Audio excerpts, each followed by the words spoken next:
সাহচর্য থেকে হুজুরের সেই শিক্ষায় শিক্ষিত হয়ে যে সাহাবায়ে কেরাম এক সময় তারা ওই কুশ্রী শুয়োপোকার মতো ছিলেন, যাবতীয় রকমের কৌশলে যাদের মধ্যে বিদ্যমান ছিল, খারাপ গুণ যাদের মধ্যে বিদ্যমান ছিল, সেই কুশ্রী শুয়োপোকা রাসূল আকরাম সাল্লাল্লাহু আলাইহি ওয়াসাল্লামের পবিত্র সাহচর্যে এসে হুজুরের সান্নিধ্যে এসে হুজুরের শিক্ষাকে পেয়ে শিক্ষায় আলোকিত হয়ে তারা হয়েছেন পরবর্তীকালে ঠিক সুশ্রী প্রজাপতির মতো হয়েছেন। তারা ছিলেন বিশ্রী শুয়োপোকা আর হলেন পরবর্তীকালে সুশ্রী প্রজাপতি। সমাজের জন্য তারা হলেন আদর্শ, আর তারা আমাদের কাছে আদর্শ।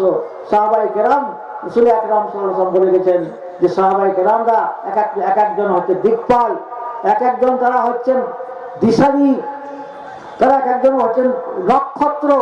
নক্ষত্রে যায় যেমন মানুষ যেমন আলো পায়, দিশা পায়, দিক পায়, তো সেই সাহাবায়ে কেরামরা হচ্ছেন আমাদের জন্য দিক, যে আমাদের দিকের দিশা দিচ্ছেন আমাদেরকে। সুতরাং আমাদেরকে জানতে হবে এটা যে এই ইলম শেখাটা আমাদের প্রতি কত বড় ফরজ। রাসূল আকরাম সাল্লাল্লাহু আলাইহি ওয়াসাল্লাম তার পাক জবানে বলেছেন, তালাবুল ইলমি ফরিজাতুন আলা কুল্লি মুসলিম। ইলম শেখা এটা ফরজ, অপরিহার্য, জরুরি প্রত্যেকটি মুসলমানের উপর। যেমন আমরা মনে করি নামাজ পড়া ফরজ, নামাজ না পড়লে কঠিন গুনাহ, যদি টাকা পয়সা থাকে হজ করা এবং যাকাত দেওয়া ফরজ, কঠিন গুনাহ যদি না করা হয়। ঠিক সেই পর্যায়ে জিনিস হলো ইলম শেখা। এতটা অন্তত ইলম শেখা যে কোনটা হালাল আর কোনটা হারাম, আর কোনটা করা যাবে কোনটা করা যাবে না, কোনটা হেদায়েত কোনটা গুমরাহি, নামাজ কিভাবে পড়তে হবে, আমাকে রোজা কিভাবে রাখতে হবে, এতটা অন্তত ইলম শেখার অতটা ফরজ। আলহামদুলিল্লাহ আপনার যে মাদ্রাসা তৈরি করেছেন, যে প্রতিষ্ঠা করেছেন, এই মাদ্রাসাতে আলহামদুলিল্লাহ সেই ছাত্র এখানে তৈরি হচ্ছে যারা হাফেজ হবে, ওলাম আলেম হবে, এবং তারা নিজেরাও শিক্ষিত হবে এবং পরেও অপরকে ওরা শিক্ষিত করবে। একটা আজ পড়েছি কালাম পাকে আল্লাহ পাক বলেছেন, আল্লাহ পাক তার হাবিবকে সম্বোধন করে বলছেন যে হে নবী তুমি বলে দাও, ইন কানা আবাউকুম, যদি তোমাদের পিতা মাতারা, তোমার বাপ দাদা পরদাদা এরা, ওয়া আবনাউকুম, তোমার সন্তান সন্ততিরা, তোমার ছেলে বুলে নাতি পোতা এরা, ওয়া ইখওয়ানুকুম, তোমার ভাই ব্রাদার যারা আছে তারা, ওয়া আজওয়াজুকুম, তোমার স্ত্রী যারা আছে তারা, ওয়া আশিরাতুকুম, তোমাদের কবিরা বা তোমাদের গোষ্ঠী যারা মানুষ তারা, ওয়া আমওয়ালুন ইখতারাফতুমুহা, যে ধন সম্পদ তোমরা উপার্জন করেছো এবং টাকাগুলোকে জমা করে করে রেখেছো, যে আজকে 1000 টাকা হলো, কালকে 2000 টাকা হয়েছিল, এভাবে মেপে মেপে হিসাব করে করে রাখছো। ওয়া আমওয়ালুন ইখতারাফতুমুহা, আল্লাহ পাক বলছেন যে মালগুলোকে তোমরা উপার্জন করে রেখেছো। ওয়া তিজারাতুন তাখশাউনা কাসারাহা, আর ওই ব্যবসা, ওই বাণিজ্য, ওই কেনা বেচা, যে ব্যবসা তোমরা মন্দা হওয়ার ভয় করো, মনে করো যদি আমি ঠিকমতো সময় নাই দিই, যদি আমি ঠিকমতো মাল এনে যদি সাপ্লাই না করি, আমার দোকানটা আস্তে আস্তে বন্ধ হয়ে যাবে, যে চালু আছে আমার দোকানটা সেটা আস্তে আস্তে মন্দা হয়ে যাবে, মন্দা পড়ে যাবে। তো যে ব্যবসা তোমরা মন্দা হওয়ার ভয় করো, ওয়া মাসাকিন তারদাউনাহা, আল্লাহ পাক বলছেন, আর সেই ঘর, সেই বড় বড় সমস্ত হাভেলি বাড়ি, যে ঘরকে তোমরা অত্যন্ত পছন্দ করো, যাকে দেখলে তোমাদের মনটা খুশিতে বাকবাক হয়ে ওঠে, যে একটা বিশাল বড় বাড়ি একটা হয়ে যাবে একটা আমার। তো আল্লাহ পাক বলছেন যে এই 8টা জিনিস, এই 8টা জিনিস যদি আহাব্বা ইলাইকুম মিনাল্লাহি ওয়া রাসূলিহি, যদি এরা তোমাদের কাছে বেশি প্রিয়তম হয়, বেশি মাহবুব হয়, বেশি ভালোবাসার হয়, মিনাল্লাহি ওয়া রাসূলিহি ওয়া জিহাদিন ফি সাবিলিহি, আল্লাহ থেকে আর আল্লাহর রাসূলের থেকে আর আল্লাহ পাকের রাস্তায় মুজাহাদা, আল্লাহ পাকের রাস্তায় করা মুজাহাদা করাচ্ছে, মেহনত করাচ্ছে। আল্লাহ পাকের রাস্তায় মুজাহাদা, ওলামারা বলেছেন যে মুজাহাদার 14টা স্তর আছে। সর্বপ্রথম স্তর হলো এই যে মানুষকে ইলম শিখতে হবে। যদি মানুষ ইলম না শেখে, হেদায়েত না শেখে, তাহলে হেদায়েত না শিখলে মানুষের দুনিয়াতে আখিরাতে কোনো কামিয়াবি নেই। কারণ যদি মানুষ জানতেই না পারলে আমাকে কি করতে হবে, কি ছাড়তে হবে, মানুষ কি করবে? এই জন্য এতটা পরিমাণে ইলম শিক্ষা অত্যন্ত ফরজ। দ্বিতীয় হচ্ছে যে ইলম যা শিখলো সেই ইলম প্রতি নিজে আমল করতে হবে। কারণ যদি আমল না করা হয় সেই ইলমটা ফলপ্রসূ হবে না। গাছ যদি লাগানো হয়, বিশাল বিশাল বড় গাছ হলো, ফল হলো না, সে গাছে খুব একটা ফায়দা হয় না। সে গাছকে মানুষ কেটে ফেলে, যে দরকার নেই, এ জ্বালানি করা যায়, এর গাছে কোনো ফল নেই। ইলম শিখতে হবে, প্রথম জরুরি ইলমের প্রতি আমল করতে হবে। আর সেই আমলটাকে, সেই ইলমটাকে নিজের মধ্যে সীমাবদ্ধ রাখলে হবে, লাজেম করলে হবে না, ওটা মোতাআদ্দি করতে, নিজের মধ্যে সীমাবদ্ধ করলে হবে না, ওটা ওটা আলমের মধ্যে ছড়াতে হবে, অপরকেও শেখাতে হবে। যে আমি যেমন ইলম শিখেছি, অপরেও কিছু শিখুক, তারাও কিছু কালাম পাক শিখে নেক, তারা হাদিস পাক শিখে নেক, তারা মশলা মশাইল শিখে নেক, অপরকেও শেখাতে হবে। আর এই অপরকে শিখাতে গিয়ে যদি কোনো বাধা বিপত্তি আসে, কোনো প্রতিবন্ধকতা আসে, কোনো ঝোট ঝামেলা যদি সৃষ্টি হয়, মানে যদি মানুষের আপনাকে হয়তো দুটো গাল শুনতে হলো, দুটো হয়তো কেউ মুখ হয়তো কেউ খিস্তি করে দিল, বারো কিছু হয়তো করলো, এগুলোকে হাসি মুখে বরণ করে নেওয়া। এই চারটে কাজ যদি করা হয়, করা যায়, আল্লাহ জাল্লা শানুহুর নিকটে আসমানে ফেরেশতারা তাকে আজিম বলে রাখে, যিনি বিশাল বড় মানুষ আল্লাহ পাকের কাছে। তাহলে মুজাহাদা যে জরুরি, আল্লাহ পাকের মাহাব্বত জরুরি, আল্লাহ পাকের হুকুমকে মানতে হবে, আল্লাহ রসুলের সুন্নাতকে মানতে হবে, তার প্রতি আমল করতে হবে, মাহাব্বত রাখতে হবে। সেই সঙ্গে সঙ্গে মুজাহাদা, আর সেই মুজাহাদার 14টা স্তরের মধ্যে প্রথম 4টি স্তর হলো এই। সুতরাং যদি আমরা এর থেকে বেশি ভালোবাসি, আল্লাহ পাক বলছেন যে ফাদার আব্বাসু, তোমরা অপেক্ষা করো, প্রতীক্ষা করো, হাত্তা ইয়াতি আল্লাহু বিআমরিহি, যতক্ষণ না আল্লাহ পাক তার শাস্তি নিয়ে আসছে।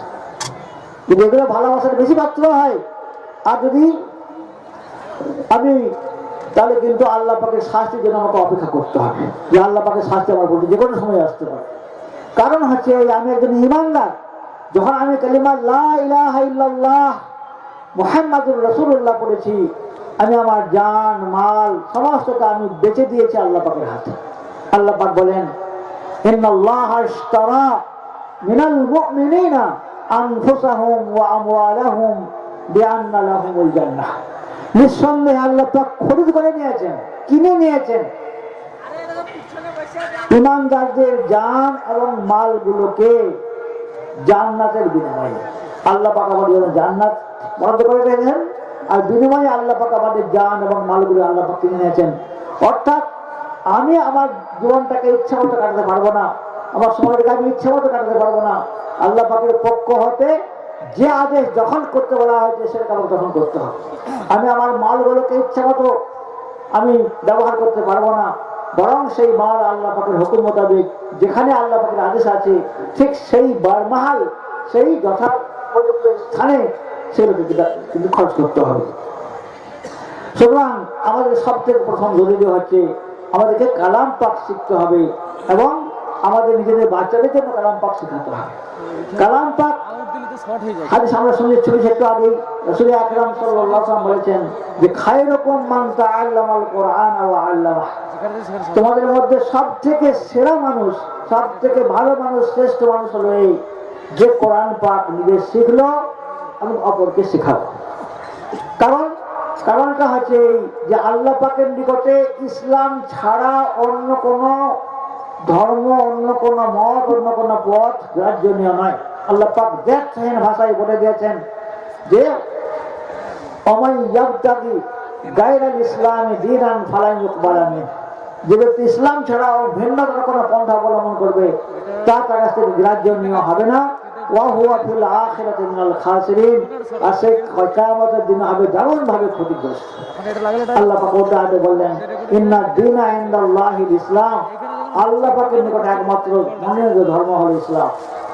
আর সেই ইসলামটাকে তাকে শিখা, তাকে আমল করা পরিপূর্ণ নির্ভর করছে কোরআন পাকের উপর। যদি মানুষ কালাম পাক না শিখে, কালাম পাক যদি মানুষ না শিখে, তাহলে কি করে সে তার সেই ইসলামকে জানলো, সেই ইসলামকে জানতেও পারলো না, আর ইসলামের প্রতি আমল সে করতে পারবে না যদি কালাম পাকের সঙ্গে তার কোনো সম্পর্ক না থাকে। এই জন্য কালাম পাককে শেখা সব থেকে আগে জরুরি। তাই রাসূল আকরাম সাল্লাল্লাহু আলাইহি ওয়াসাল্লাম তার পবিত্র জবানে বলেছেন যে ইন্নাল্লাহা ইয়ারফাউ বিহাযাল কিতাবি আকওয়ামান ওয়া ইয়াযাউ বিহি আখারিন, নিঃসন্দেহে আল্লাহ জাল্লাহ শাহরুহু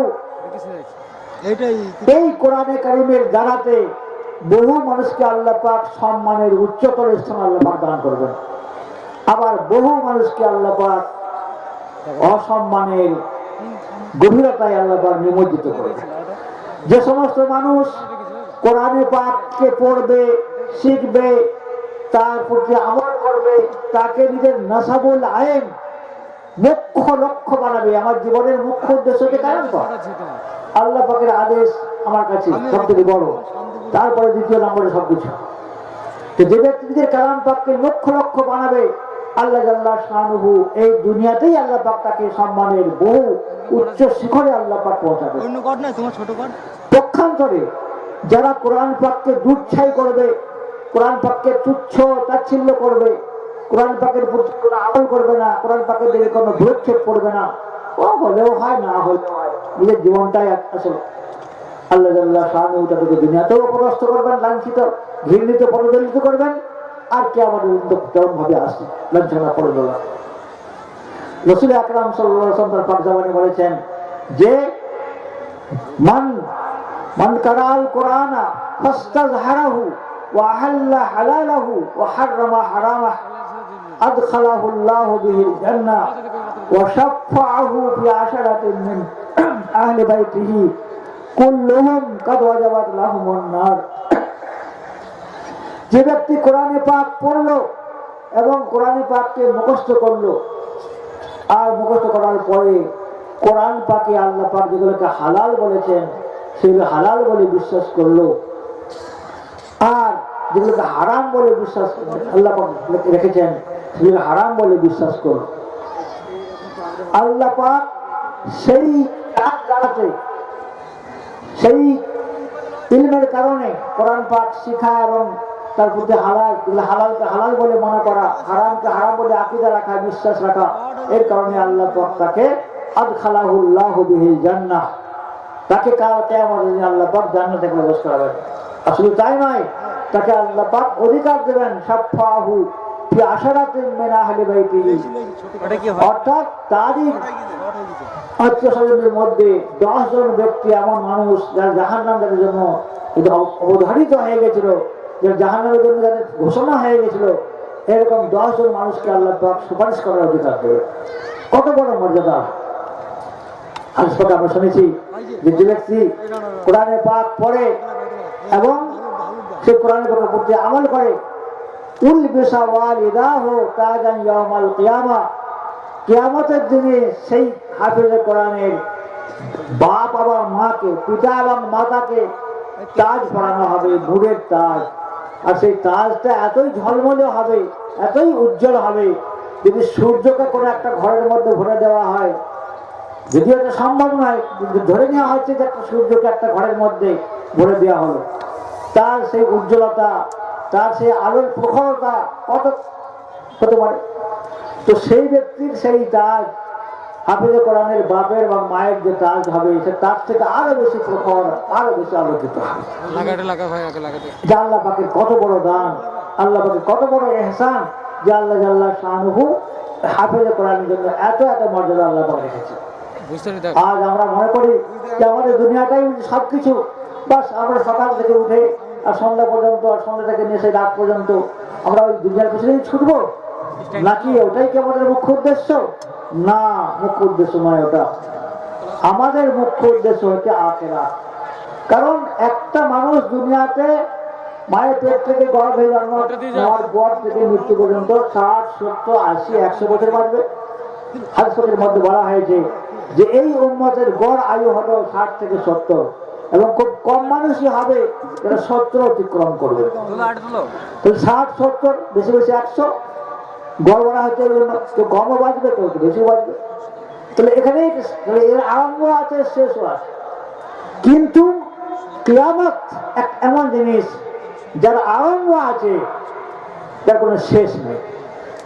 কোটি কোটি বছর পরে শেষ হয়ে যাবে না, তাও না, সে চলতেই থাকবে, চলতে থাকবে, আবহমান কাল পর্যন্ত চলতেই থাকবে, যার কোনো শেষ নেই। তাহলে যা